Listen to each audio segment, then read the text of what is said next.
A big protest down along the U.S.-Mexico border in San Diego. It was led by the one and only president of the International Brotherhood of Teamsters, Jim Hoffa. A couple of hundred Teamsters Union members converged on the area in the southeasternmost corner of San Diego County. That's where the trucks come across the border from Mexico.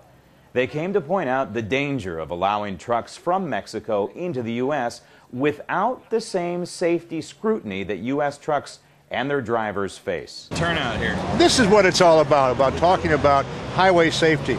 We're demonstrating out here to show that this whole program, the sham program put in by George Bush, is wrong. They're bringing unsafe trucks into America.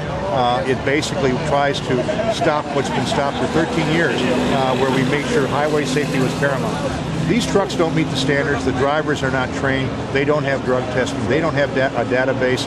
They don't have anything that we have for American drivers. And we have to have equal standards, a level playing field between an American CDL driver and a Mexican driver. That doesn't exist. They don't have enough inspectors. They don't have drug testing facilities. They don't have anything they need to enforce the law. And until that is done, this border should remain closed. And not to mention one more thing, national security. How do we make sure that these trucks are safe for the entire country? Well, that's a big issue because, number one, if you're not in the database, you could be anybody. You come across and you say, well, I'm so-and-so, but you're not in the database. I don't know who you are. And that person could be anybody. They have found Chinese people coming across, Syrian people, Pakistani people. They've even found people from Saudi Arabia coming across the border. They're not all Mexicans. And that is a very big issue about American sovereignty and American safety.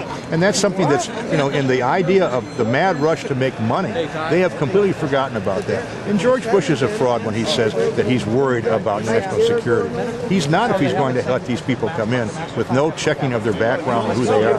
They're going to make you and I have a passport, but those people don't need passports. Do you think that's right? It's a good rhetorical question. I appreciate your time. Safety and national security aside, there is also an environmental question as well. Congress has passed legislation to defund the pilot program, but President Bush says he will veto.